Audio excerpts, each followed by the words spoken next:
Okay, so think about this for a second.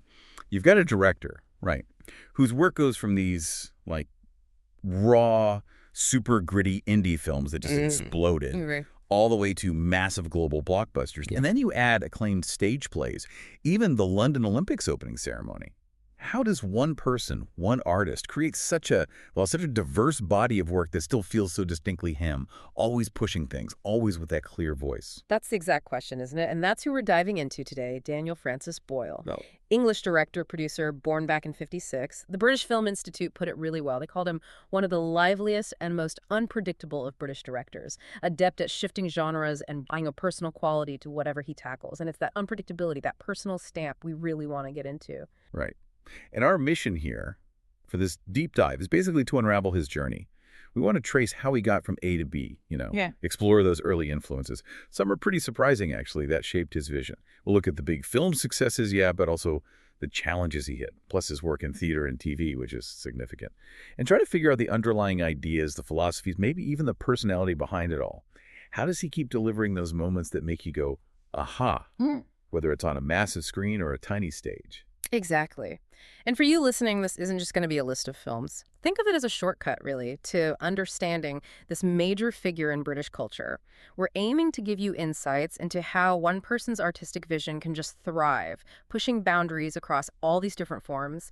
We'll be looking for those common threads, the Boyle DNA that connects, punk rock to priests. It's quite a range. Okay, let's unpack that then. Rewind a bit. Because before Danny Boyle was winning BAFTAs and Oscars, the path looked totally different for him, like worlds away. He was born Daniel Francis Boyle, October 20th, 1956. Radcliffe, Lancashire up north. His parents were Irish from County Galway. Grew up in a working-class Catholic family. And he was really involved, served as an altar boy for 8 years. It's quite a stretch. His mom apparently really saw him becoming a priest. That was the vision. But then, when he was about 14, something interesting happened. A priest actually persuaded him not to go to the seminary. Which, when you think about it, is a huge turning point, right? Could have been a completely different life. Oh, absolutely pivotal. And it tells you so much about what came later. Boyle himself, he's talked about it, with that kind of dry humor he has. He said, whether he was saving me from the priesthood or the priesthood for me, I don't know. But quite soon after, I started doing drama. And there's a real connection, I think. All these directors, Martin Scorsese, John Woo, M. Night Shyamalan, they were all meant to be priests. There's something very theatrical about it. It's basically the same job, pouncing around, telling people what to think. Huh. That's brilliant. Yeah. But it's more than just a funny line, isn't it? Oh, definitely. Think about it, the structure of a mass, the storytelling in a sermon, the ritual, the symbols, talking directly to an audience. He didn't just switch careers. He sort of rechanneled that understanding of performance, of holding attention, of guiding people through a narrative. He took those mechanics with him. He calls himself a spiritual atheist now, which is interesting. It's like he kept the big questions, the existential stuff, but looks for answers, in human experience. Human struggle, not dogma. Which maybe explains why his films can be uplifting, but often come from really dark places. He's digging into the human spirit itself. So it wasn't just a religious thing. It was like a foundational training in how stories work, how performance works. He just adapted it. Yeah. Okay, so after that moment, he went to Thornley Salesian College Catholic Grammar School in Bolton, then University College of North Wales, which is Bangor University now, studied English and drama. And even then, he was directing student plays, already leading, creating. That grounding in theater feels absolutely vital, doesn't it? It's that direct connection to story, to performance, getting your hands dirty with it. Totally crucial. And straight after graduating, he jumped right into professional theater. Started at Joint Stock Theater Company. They were known for really innovative, often political stuff. Then a big move in '82 to the Royal Court Theater. Famous place for pushing boundaries, new writing. He directed Howard Brenton's The Genius there, Edward Bond's Saved. Think about directing Saved. That's intense.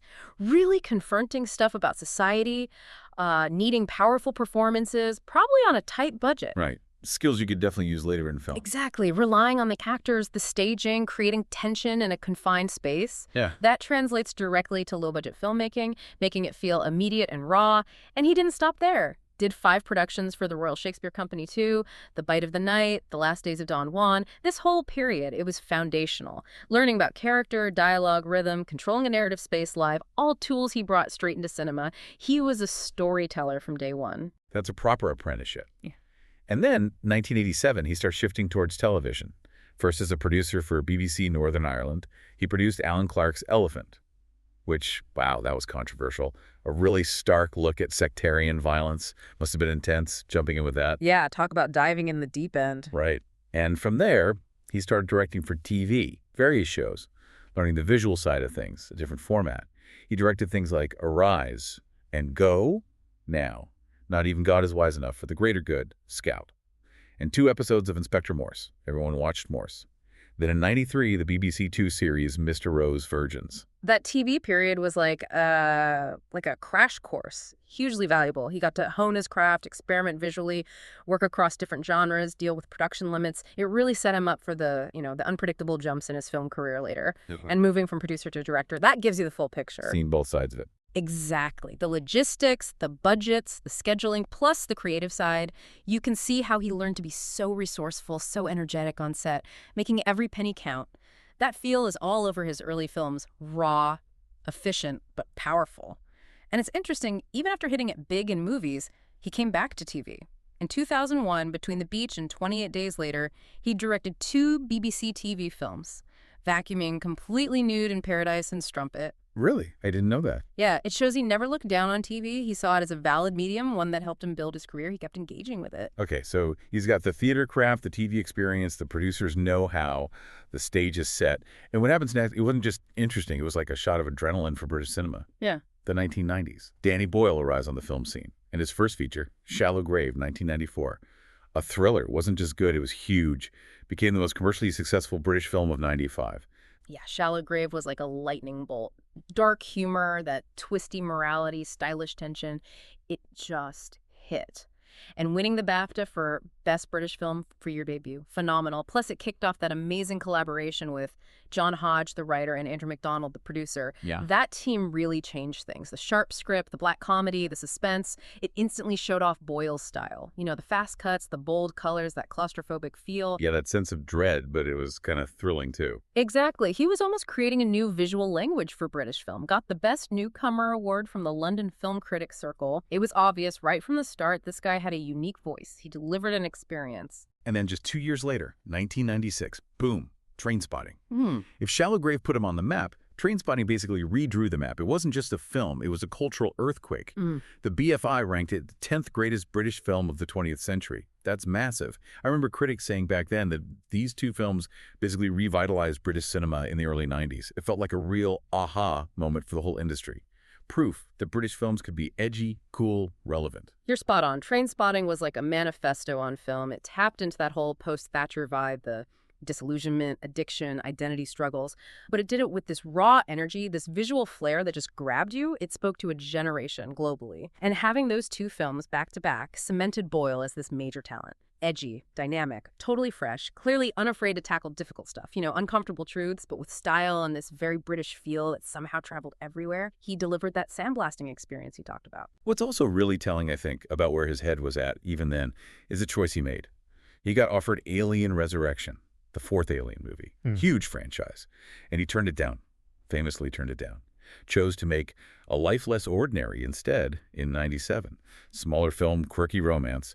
That takes guts. Oh, huge guts. And it speaks volumes about his values right then. It wasn't just saying no to a big check, it was a statement. He was choosing his own vision, character-driven stories over the big studio machine, prioritizing independence. For a director just breaking through, that's significant. It showed he wasn't going to be easily swayed by Hollywood glamour or guaranteed money. He wanted creative control, stories that meant something to him. It really foreshadowed how he'd keep jumping between genres and scales later on, always following the story, not the hype. That commitment, turning down Alien, it's pretty remarkable. And you really get it when you hear him talk about film itself. That passion. He talked about seeing Apocalypse Now for the first time. Said, it had eviscerated my brain completely.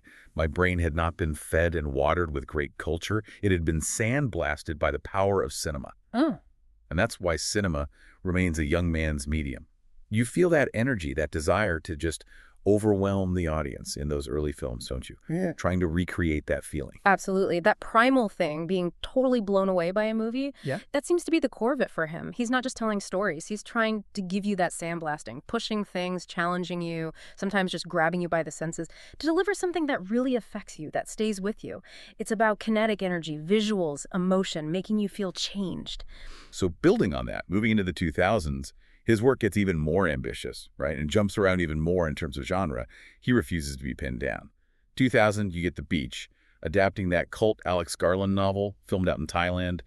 Big shift backpacker culture, Paradise Lost, but on a much larger canvas. Yeah, and The Beach came with its own dose of, well, drama. The big thing was casting Leonardo DiCaprio. That reportedly caused this big feud with Ewan McGregor. McGregor had been in Shallow Grave, Trainspotting, A Life Less Ordinary. He apparently expected the lead in The Beach and felt really snubbed. Right, I remember hearing about that. It highlights those growing pains, doesn't it? Bigger budgets, international stars, Hollywood politics. It gets complicated. Relationships get tested. It was a sign he was moving from that tight-knit indie scene onto a bigger, maybe more cutthroat global stage.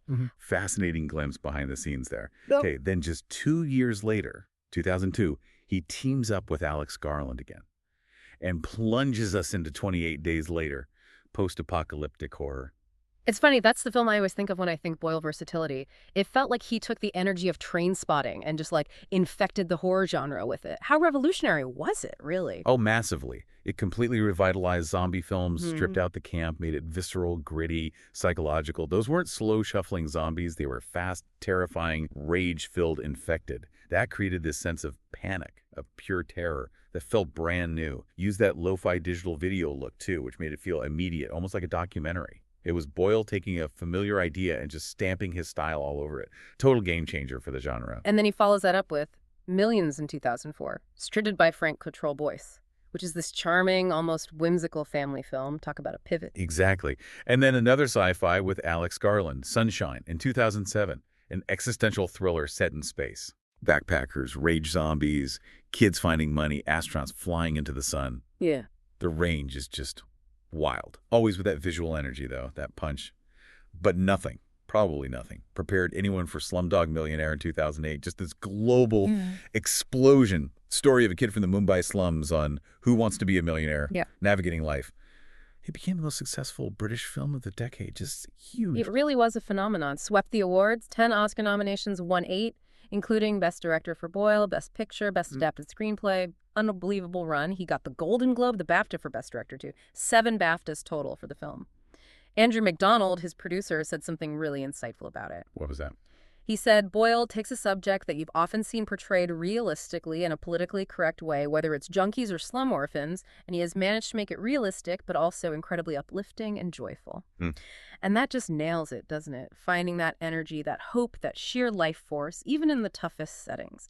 Turning potential grimness into this celebration of spirit. That's a great quote. Captures his unique talent perfectly. But even with all that success, the film wasn't without its critics, was it? I remember the discussion. It faced criticism for his portrayal of India through a Western idealized lens. Some people called it poverty porn, that aestheticized hardship for Western viewers. Yeah, that debate definitely happened. It raised important questions. How do you represent cultures that aren't your own? What's the filmmaker's responsibility when showing poverty or struggle? Boyle clearly aimed for uplift, for showing the vibrancy of Mumbai. But the criticism highlighted how complex representation is, especially across cultures, how easily things can be misunderstood or seen as exotic. It's a tough line for any artist to walk when they step outside their own direct experience. It definitely sparked a valuable conversation about how stories get told and received globally. And Boyle, he pushed back, right? Defended it. Argued he was showing India's lust for life, its resilience, not just hardship. And speaking of resilience, impossible odds. 2010, he directs 127 Hours. Based on Aaron Ralston's true story. Guy trapped by a boulder, canyoneering alone. Intense doesn't even cover it. Incredibly intense. And critically acclaimed again. 6 Oscar nominations, Best Picture, Best Adapted Screenplay for Boyle, Best Actor for James Franco. Just think about the challenge. Making a film mostly about one guy, stuck in one spot, compelling for nearly 2 hours. That takes serious skill. Boyle used everything visual, split screens, flashbacks, focusing relentlessly on Ralston's inner world to keep you absolutely gripped. And that film, it perfectly sums up a theme Boyle himself pointed out. He said, There's a theme running through all of them, and I just realized this. They're all about someone facing impossible odds and overcoming them. Yeah. When he puts it like that, it clicks, doesn't it? That thread runs through everything. I hadn't quite seen it so clearly across the board. From Renton trying to get clean in Trainspotting, to Jamal winning against the system in Slumdog, to Ralston literally surviving against nature in 127 hours. It's like his guiding principle. It's a brilliant piece of self-analysis from him, and yeah, it ties it all together. That resilience against the odds, it is the emotional core running through all these different genres and stories. Not always heroes in capes, just ordinary people pushed to the absolute limit, finding something within themselves.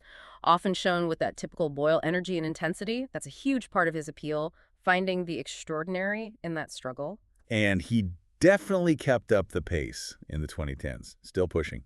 Directed Trance in 2013, twisty psychological thriller about memory.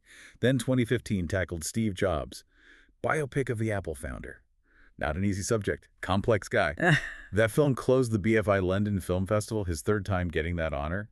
Claire Stewart, the festival director, then called it exhilarating and audacious, about a complex, charismatic pioneer. High praise. And it's interesting how he keeps circling back to key collaborators, isn't it? Alex Garland for sci-fi and horror, Frank Cottrell, Boys for Millions, then Richard Curtis for the musical comedy Yesterday in 2019. It shows that collaborative spirit again. He's not necessarily the lone auteur dictating everything. He brings in these strong writers. Right, like he provides the vision, the energy, but feeds off their specific talents too. Exactly. It challenges that old auteur theory idea. Boyle clearly has a powerful personal style, but he seems to believe his vision gets stronger through collaboration, not in isolation. It's like he's the conductor, bringing out the best from everyone to create this unified, dynamic piece. A collective alchemy, yeah.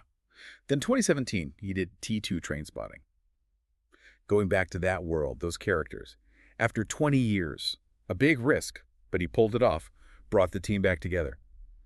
And looking ahead, he's definitely not slowing down. After a couple of years off, he's back with Garland for 28 years later, coming in 2025, set 28 years after the first one.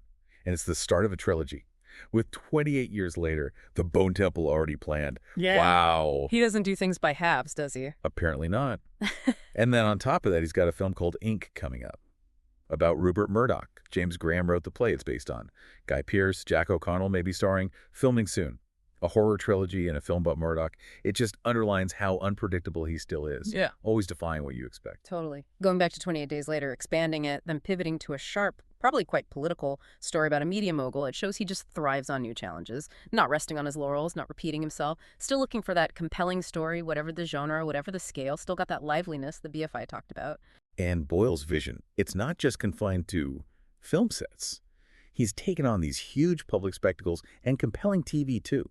Probably the biggest, most visible example outside movies was the London 2012 Olympics opening ceremony. Yeah. Isles of Wonder, artistic director for that massive, globally televised event, charting British culture, industrial revolution, literature, music, tech.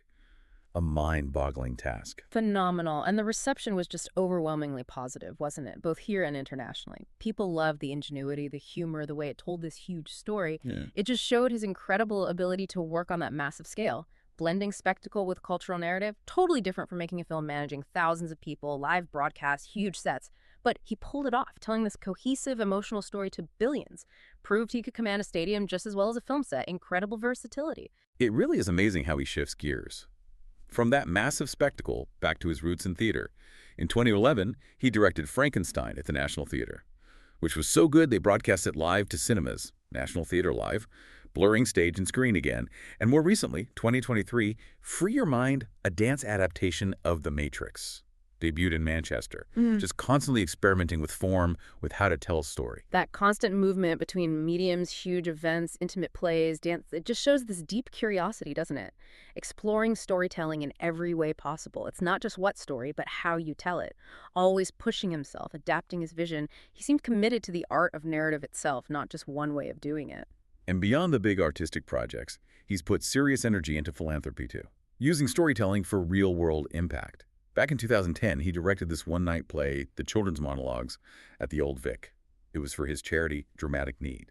They worked in Rwanda and South Africa using drama to help young people process trauma and conflict. That's incredibly powerful. It's not just a side gig. It's using his core belief in storytelling, in performance for healing. Imagine kids dealing with horrific trauma, being given the tools through drama to find their voice, tell their own stories, make sense of it. Boyle wasn't just directing. He was facilitating that. It connects directly back to that theme of resilience, doesn't it? He kept doing it too. More performances in 2015, 2017 in New York. A real ongoing commitment, using his skills to make a tangible difference. Yeah, he's not just making art, he's investing back in communities, in the next generation. And speaking of other work, TV again 2022, Pistol, adapted Steve Jones's autobiography, Lonely Boy, into this 6-part series about the Sex Pistols for FX Disney Plus. Talk about bringing that spunky grit the BBC mentioned. It felt like such a perfect fit for him, that energy, that subject. Absolutely. You could feel his style all over it. And, talking about his vision, his commitment, we should mention the projects that didn't happen, too. There was a short film, Alien Love Triangle, meant for a feature that got canceled. But the big one, the really telling one, James Bond.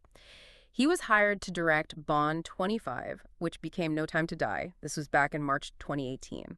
But by August, he'd walked away, dropped out, due to a dispute over the film's script. Walking away from Bond, that's huge. A guaranteed blockbuster, a British institution. Most directors would kill for that job. Exactly. And it just shows how much creative control means to him. His vision for the story, his artistic integrity was non-negotiable, even for Bond. It's a powerful statement, isn't it? He'd rather walk away from the biggest franchise imaginable than compromise his vision. His artistic voice comes first. He wants to tell his stories, or stories he fully believes in, not just tick boxes for a studio. So, pulling it all together then, beyond the specific films or plays, what's the essence of Danny Boyle as a director? What's his approach? He has this quote, "To be a filmmaker, you have to lead. You have to be psychotic in your desire to do something. People always like the easy route. You have to push very hard to get something unusual, something different." And that psychotic desire for the unusual, you see it everywhere, right? Yeah. The genre shifts, the visual experiments. But he also says, I'm not a big auteur fan and like to work with writers, but ultimately, a film is a director's vision because he gets all its elements together towards that vision. It's that balance again. Open to collaboration, Hodge, Garland, Boyce, Curtis, now Graham for the Murdoch film, Right. but fiercely committed to his overall vision. It challenges that lone genius idea, but still puts the director firmly in charge of pulling it all together. He sees the films as reflecting his personality, and that mix of intense drive and openness seems key. That blend, yeah, feels very Boyle. And maybe the most revealing thing about his personal values, how they connect to his work. Yeah. That story from 2012. Ah, yes. The knighthood. After the huge success of the Olympics opening ceremony, it was reported he turned down a knighthood in the New Year honors list. And his reason, he said, I believe in being an equal citizen rather than a preferred subject, and that sort of thing just makes me vomit. Wow. That's blunt. It really is. And it gives you such clear insight into his values. Yeah. Anti-establishment, committed to equality, kind of a punk rock rejection of the whole system. It fits perfectly with the spirit of Pistol, with Trainspotting's anti-heroes, with Slumdog's championing of the underdog. He doesn't just direct films about challenging authority. He seems to live by that principle. It feels authentic. It absolutely does. Yeah. And it's not just statements. He puts his time and energy into things beyond film. We mentioned Dramatic Need. He's also a patron of Early Break, a youth substance misuse charity in his hometown, Radcliffe, patron of Home Arts Centre in Manchester. And he spearheaded the bid for that £30 million film and media school in Manchester, the Manchester School of Digital Arts, launched in 2022. He's genuinely investing in the future, in community. That grassroots involvement, fostering talent, supporting his roots, it really sets him apart. It shows a commitment to the whole ecosystem of creativity, not just his own career. He gets that art needs nurturing. And the recognition, the acclaim, it's undeniable. Yeah. The Tablet named him one of Britain's most influential Catholics in 2010, even though he's a spiritual atheist. Just shows his cultural weight. The BBC calling him a titan, renowned for his spunky grit. Perfect description. And being put on Peter Blake's updated Drat Pepper cover in 2012. That's iconic status right there. And the awards just stack up. Oscar, BAFTA, Golden Globe for Best Director for Slumdog, plus tons of critics awards. Chicago, Critics' Choice, DGA, Empire, LA, San Diego, all over the world. He got the BFI Fellowship in 2010 too, a major lifetime honor. His peers, the critics, they absolutely recognize his genius, his impact. He's celebrated for that unique voice, that energy, that ability to connect. What a ride we've been on today. Tracing his path from nearly being a priest to this genre-hopping, Oscar-winning force of nature. Always driven by that curiosity, that push for the unusual, and that deep connection to stories about resilience, about overcoming those impossible odds, always taking the interesting route. Yeah, and what's so striking is how even with all the success, the mainstream fame, he just keeps challenging things, keeps sticking to his values through his film choices, his experiments, his public statements. In an industry that can be so formulaic, so driven by compromise, he's still this vibrant, unpredictable voice, still using his platform for stories with real humanity. It makes you wonder, what does that enduring spirit, that integrity, tell us about where filmmaking could go, about holding on to your artistic core? That's a great question to leave floating. And for you listening, maybe think about which Danny Boyle project really hits home for you and why. Is it the early indie stuff, the big spectacles, the horror, the human dramas? How does that theme of overcoming adversity land with you? We hope this dive gave you a new angle, not just on one amazing director, but maybe on the power of telling stories with passion and conviction.